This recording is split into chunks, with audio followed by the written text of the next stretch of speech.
ದೊರೆ, ಈ ದೈತ ಧರೆಯಲ್ಲಿ ಈ ಉಗ್ರ ದೇವನೇ ದೊರೆ.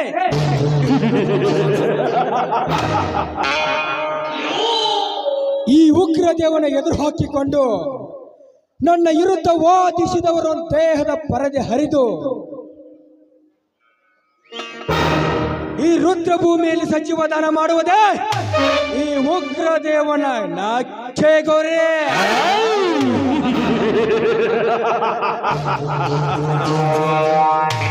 ಅದರಂತೆ ಆ ಬಡಪಾಯಿಸದ ನನ್ನ ಆಸ್ತಿಯನ್ನು ನನ್ನ ಸತ್ತು ಮಾಡಿಕೊಳ್ಳೋದಕ್ಕಾಗಿ ಆತನು ಕತ್ತರಿಸಲು ಸಹಿತ ಹೇಸುವುದಿಲ್ಲ ಈ ವ್ಯಾಘ್ರ ಕುಲದ ಉಗ್ರ ದೇವ.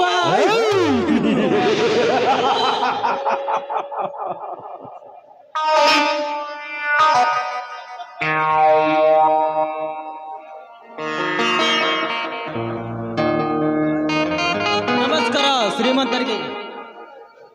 ನಮಸ್ಕಾರ. ಇದೇನಿದು? ಶಿವ ಪಾರ್ವತಿ ರಾಮ ಸೀತೆ ರಾಧಾಕೃಷ್ಣನ್ ಆಗಿರುವ ಸದಾನಂದ ಮತ್ತು ಶ್ರೀದೇವಿ ಆಗಮಿಸಿದ ವಿಷಯವಿದೆ ಶ್ರೀಮಂತರೇ, ಅದಕ್ಕೋಸ್ಕರ ಬಂದಿದ್ದೇವೆ. ಅದೇನಂತ ಹೇಳು ಧಾರಾಳವಾಗಿ. ಅದೇನೇ ಇದ್ದರೂ ನಾನು ನಡೆಸಿಕೊಡ್ತೀನಿ.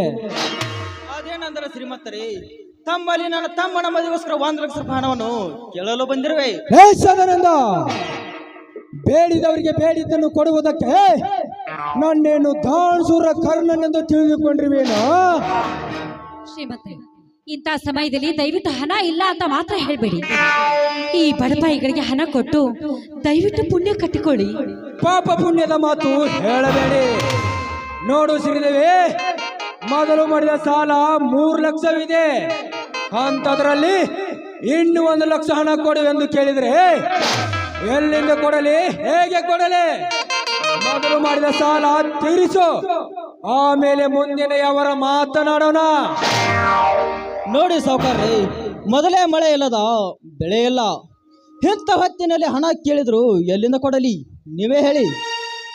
ಸದಾನಂದ, ನಾನು ನಿನಗೆ ಹಣ ಕೊಡಬೇಕಾದ್ರೆ ನೀನೇನಾದ್ರೂ ಮಳೆ ಬಂದ ಬೆಳೆ ಲಾಭದಲ್ಲಿ ಹಣ ಕೊಡ್ತೀನಿ ಎಂದು ಹೇಳಿದ್ದೀಯೇನೋ? ಇಲ್ಲ ಶ್ರೀಮಂತರೇ, ಹಾಗೇನು ಹೇಳಲಾರೆ. ಇಲ್ಲ ತಾನೇ?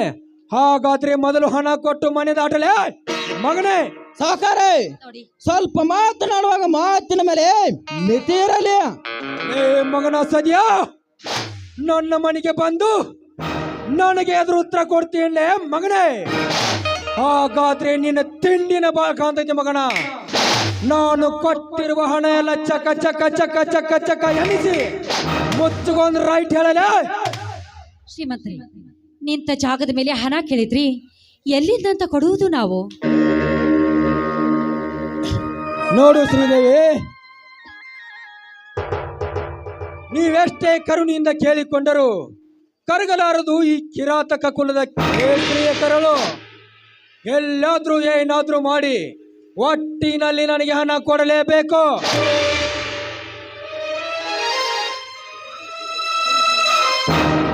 ನೋಡಿ ಸಾವುಕಾರ್ರಿ, ಹಣ ಕೊಡ ಎಂದು ಹಠ ಮಾಡಬೇಡಿ. ಈಗ ನಮ್ಗೆ 1 ಲಕ್ಷ ರೂಪಾಯಿ ಹಣವನ್ನು ಸಹಾಯ ಮಾಡಿ, ಇದನ್ನು ಅದನ್ನು ಸೇರಿಸಿ ಮುಂದಿನ ವರ್ಷ ತೀರಿಸಿ ನಾನು ಋಣಮುಕ್ತನಾಗುತ್ತೇನೆ. ಲೇ ಸದ್ಯಾ, ನಿನಗೆ ಬರೀ ಬಾಯಿ ಮಾತಿನಿಂದ ಹೇಳಿದರೆ ಕೇಳುವುದಿಲ್ಲ. ಅದಕ್ಕೆ ನೀನು ಬಕ್ಕಿಸಿ ಕೊಟ್ಟಾಗಲೇ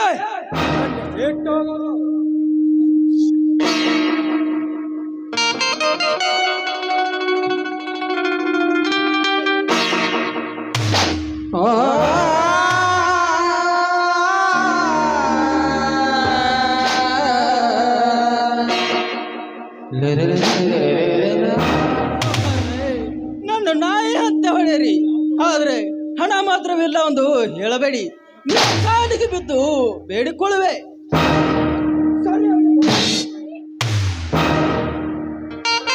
ನನ್ನ ಪಾದ ಮುಟ್ಟು ಯೋಗ್ಯತೆ ನಿನಗಿಲ್ಲ. ಈ ನಿನ್ನ ಕಣ್ಣೀರಿನ ಕಂಬನಿಯು ಕಥೆಯು ನನಗೆ ಬೇಕಾಗಿಲ್ಲ. ನನ್ನ ಹಣ ಕೊಟ್ಟು ಹೊರ ಬೀಳುವಿನಿಂದ.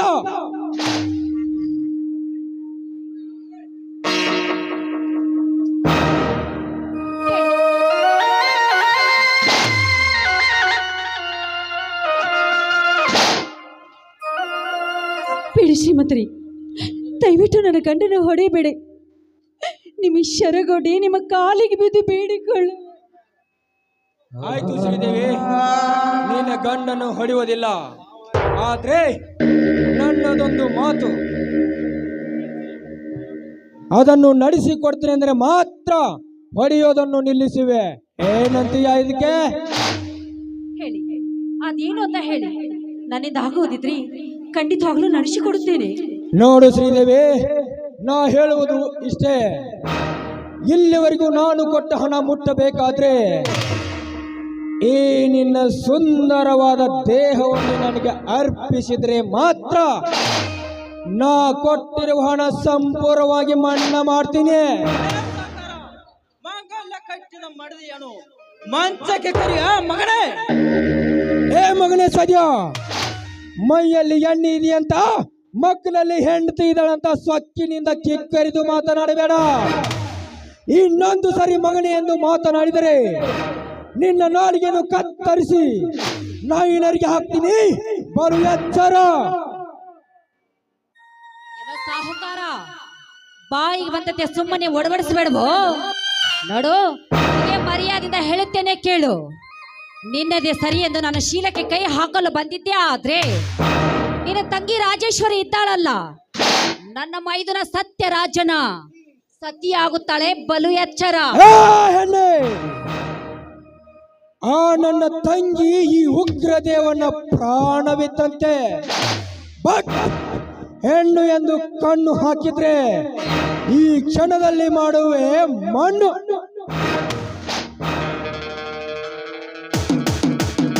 ಹೆಣ್ಣೆ, ಸುತ್ತು ಹಳ್ಳಿಗೆ ಸರ್ದಾರ್ ಅನಿಸಿಕೊಂಡಿರುವ ಈ ಉಗ್ರದೇವನಿಗೆ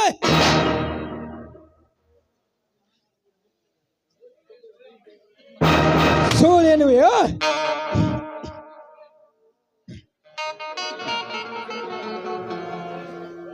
ಲೇ ಮಗನ ಸಾವುಕಾರ, ಜೋಡು ಗುಂಡಿಗೆ ಅವಳ ಗಂಡ ಎತ್ತರು ಎಳೆದು ಕೂಗುವಂತ ಗಂಡಸ್ತಾನಲೇ ನನಗೆ. ಮರ್ಯಾದಿಂದ ಅವಳನ್ನು ಕೈ ಬಿಟ್ಟರೆ ಸರಿ, ಇಲ್ಲವಾದರೆ ಮೆಟ್ಟು ಸರ ಮಾಡಿ ನಿನ್ನ ಕೊರಳಿಗೆ ಹಾಕಿ ಊರು ತುಂಬ ಮೆರವಣಿಗೆ ಮಾಡಿಸಿ ನಿನ್ನ ಕುತ್ತಿಗೆಯನ್ನು ಹೆಚ್ಚಿಗೆ ಕೊಂದು ಹಾಕುವೆ. ಈ ನಿನ್ನ ಕೊಪ್ಪಿದ ದೇಹವನ್ನು ಕೈ ಬಿಡ ಸೋಳಿಯ ಮಗನೇ. ಲೇ ಮಗನ ಸದ್ಯ, ಸುತ್ತು ಸಾವಿರಗಳಿಗೆ ಸಿಂಹ ಸ್ವಪ್ನವಾದ ಈ ಉಗ್ರದೇವನಿಗೆ ಸೂಳೆ ಮಗನ ಎಂದು ಪಗಳ್ದಿಯರಲೇ ಮಗನೇ. ಅದು ಅಲ್ಲದೆ ನಿನ್ನ ಮೆಟ್ಟಿನಿಂದ ನನ್ನ ದೇಹಕ್ಕೆ ಹಾರ ಹಾಕುವೆಯಾ? ಹಾದರಗಿತ್ತಿ ಮಗನೇ.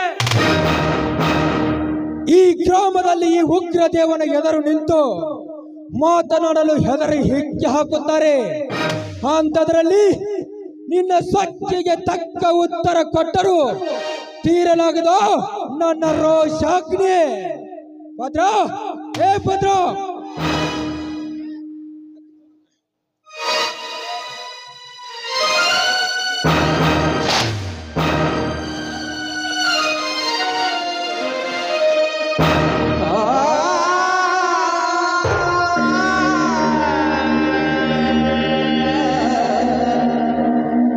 ಲೇ ಮಗನ ಸದ್ಯ,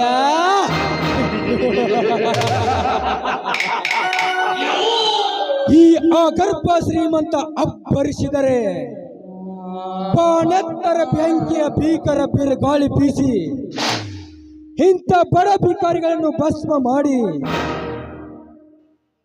ಈ ಭೂಲೋಕದ ಭಗವಂತನೆಂದು ಬಿರುದು ಪಡೆದಿದ್ದಾನೆ ಈ ಉಗ್ರದೇವ.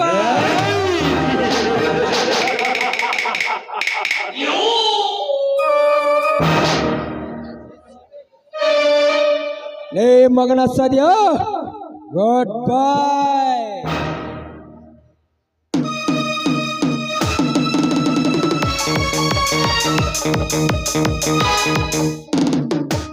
ಕೆಲವು ಚಾಂಡಾಲ ಬಡವರ ಬಾಳಿನಲ್ಲಿ ಆಟವಾಡ್ತಿರೋ ನಿನಗೆ ಈ ಮುತ್ತೈದೆಯರ ಶಾಪ ತಟ್ಟದೆ ಬಿಡುವುದಿಲ್ಲ.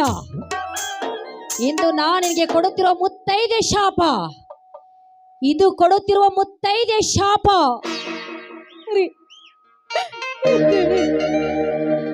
ನನ್ನ ಜೊತೆ ಮಾತಾಡಿ ದೇವ್ರೆ, ಏನಪ್ಪ ಇದು ಮುತ್ತೈದೆಯಾಗಿ ಬಾಳಬೇಕೆನ್ನೋ ನನಗೆ ಯಾಕೆ ಇಂಥ ಘೋರವಾದ ಶಿಕ್ಷೆ ಕೊಡುತ್ತಿರುವೆ?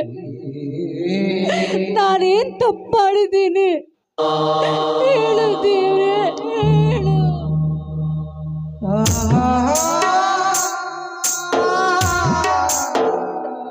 ಇಲ್ಲ, ನನ್ನ ಮಾಂಗಲ್ಯವನ್ನು ಹರಿದು ಹಾಕಿದ ಈ ನೀಚನನ್ನು ಸುಮ್ಮನೆ ಬಿಡುವುದಿಲ್ಲ. ಇವನ ರುಂಡವನ್ನು ಚೆಂಡಾಡಿದಾಗಲೇ ನನ್ನ ಸೇಡು ತೀರುವುದು. ಹೌದು, ಇವನನ್ನು ಮಾತ್ರ ನಾನು ಸುಮ್ಮನೆ ಬಿಡುವುದಿಲ್ಲ.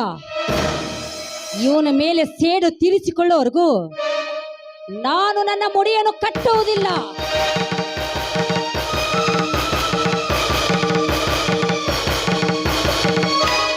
ನಾನು ಹೇಳುವ ಮಾತು ಸತ್ಯ.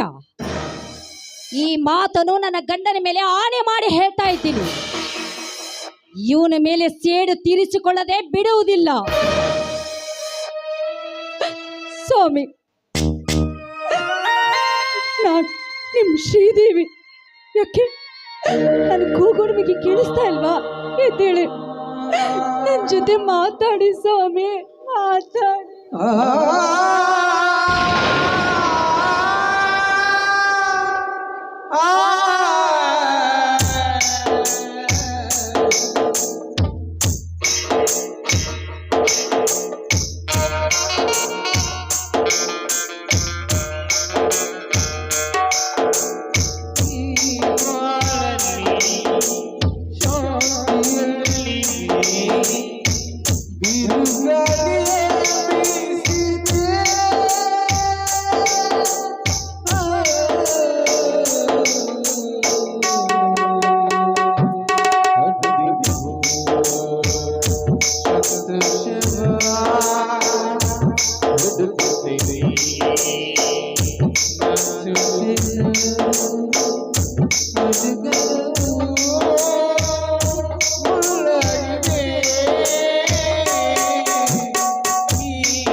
ಹೆಣ್ಣೆ, ನನ್ನ ಹೆಣ ಮಾಡುವುದು ಕನಸಿನ ಮಾತು. ಭದ್ರ, ಲೇ ಭದ್ರ, ಇವನ ದೇಹವನ್ನು ನಮ್ಮೂರ ಹೊರಗೆ ಇರೋ ಫ್ಯಾಕ್ಟ್ರಿ ಹಿಂದ್ಗಡೆ ಅಡ್ಡ ತಿಡ್ಡ ಕತ್ತರಿಸಿ ಹಾಕಿ ಸೊಟ್ಟು ಬಂದ ಬಿಡು. ಆದ್ರೆ ನೀನು ಹೇಳಂತೆ ಓದುವುದನ್ನ ಸೊಟ್ಟ ಬರ್ತಿದ್ದಾನೆ.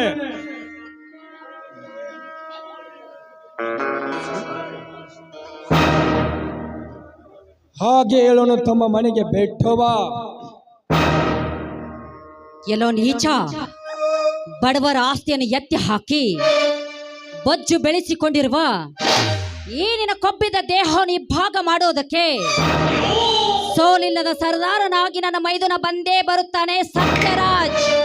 ಈ ಭಾಗ ಶ್ರೀದೇವಿ, ಮುಂದೆ ಅಂತ ಸಮಯ ಬಂದ್ರೆ ಅದನ್ನು ಎದುರಿಸುವ ಧೈರ್ಯ ಈ ಉಗ್ರ ದೇವನಿಗಿದೆ.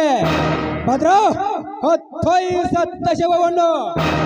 ನೀವು ಹೇಳಿದಂತೆ ಹೊತ್ತು ಹೋದು ಸುಟ್ಟು ಹಾಕಿ ಬರ್ತಿದ್ದಾನೆ ಈ ಹೆಣವನ್ನು.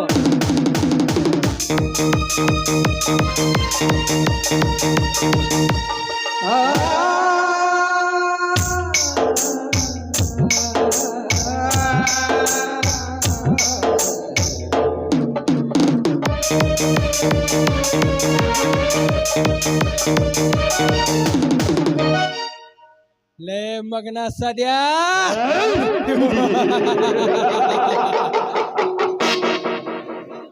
ದೇವಲೋಕದ ದೇವ ಕೋಪಗೊಂಡರೆ ಢಮರುಗ ನುಡಿಸುತ್ತಾನೆ.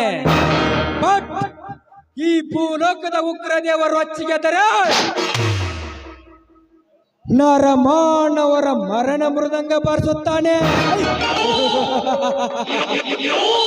ಕವಿ ಹೆಣದ ರೌದ್ರಮಯ ಕ್ರಾಂತಿಕಾರಿ ನಾಟಕದ ಕುಟಿಲ ಕಾರಸ್ಥಾನದ ಕಾರ್ಮೋಡ ಕಿಡಿಯಲ್ಲಿ ಅನೇಕ ಕುಟುಂಬಗಳನ್ನು ಕರ್ಕಲಾಗಿಸಿ ಈ ಕಲಿಯುಗ ಕರುಣಪತಿ ಮಾಡುವುದೇ ಕವಿಗಳ ಕಾಲ್ಪನಿಕ